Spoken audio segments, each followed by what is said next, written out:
श्रीमद्वाल्मीकि रामायण बालकांड अध्याय 23। विश्वामित्र सहित श्रीराम और लक्ष्मण का सरयू गंगा संगम के समीप पुण्य आश्रम में रात को ठहरना। जब रात बीती और प्रभात हुआ, तब महामुनि विश्वामित्र ने तिनकों और पत्तों के बिछौने पर सोए हुए उन दोनों ककुस्थवंशी राजकुमारों से कहा, नरश्रेष्ठ राम, तुम्हारे जैसे पुत्र को पाकर महारानी कौसल्या सुपुत्र जननी कही जाती है।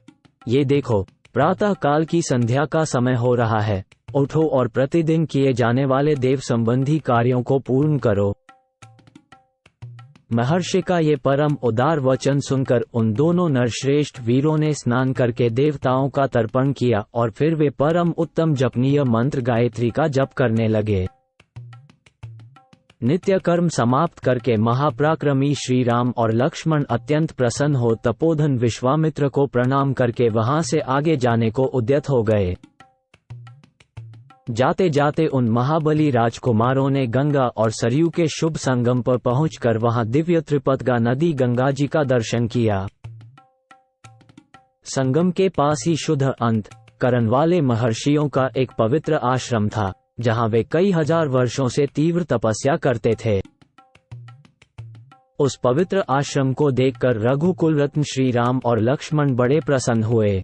उन्होंने महात्मा विश्वामित्र से ये बात कही, भगवन, ये किसका पवित्र आश्रम है और इसमें कौन पुरुष निवास करता है? ये हम दोनों सुनना चाहते हैं। इसके लिए हमारे मन में बड़ी उत्कंठा है। उन दोनों का यह वचन सुनकर मुनिश्रेष्ठ विश्वामित्र हंसते हुए बोले, राम, यह आश्रम पहले जिसके अधिकार में रहा है उसका परिचय देता हूँ, सुनो। विद्वान पुरुष जिसे काम कहते हैं, वह कंदर्प पूर्व काल में मूर्तिमान था, शरीर धारण करके विचरता था।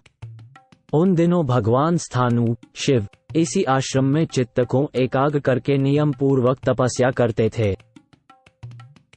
एक दिन समाधि से उठकर देवेश्वर शिव मरुदगणों के साथ कहीं जा रहे थे।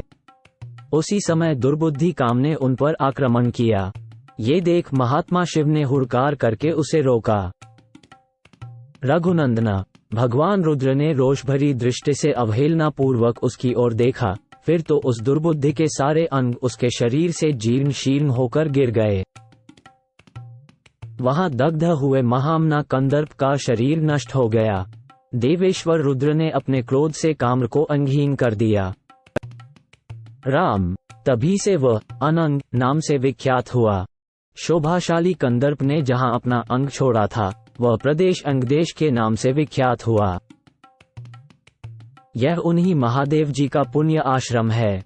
वीर, ये मुनि लोग पूर्व काल में उन्हीं स्थानों के धर्मपरायण शिष्य थे। इनका सारा पाप नष्ट हो गया है।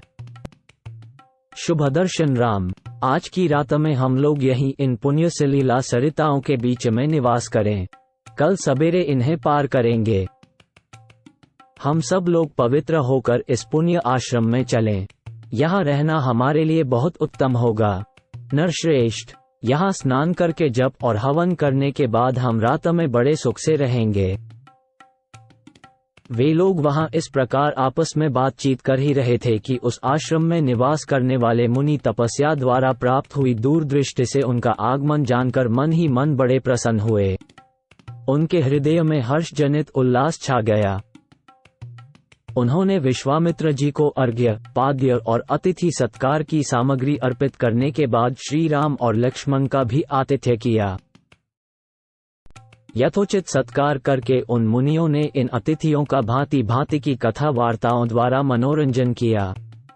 फिर उन महर्षियों ने एकाग्रचित होकर यथावत संध्या वंदन एवं जप किया। तदनंतर वहां रहने वाले मुनियों ने अन्य उत्तम व्रतधारी मुनियों के साथ विश्वामित्र आदि को शयन के लिए उपयुक्त स्थान में पहुंचा दिया। संपूर्ण कामनाओं की पूर्ति करने वाले उस पुण्य आश्रम में उन विश्वामित्र आदि ने बड़े सुख से निवास किया। धर्मात्मा मुनिश्रेष्ठ विश्वामित्र ने उन मनोहर राजकुमारों का सुंदर कथाओं द्वारा मनोरंजन किया।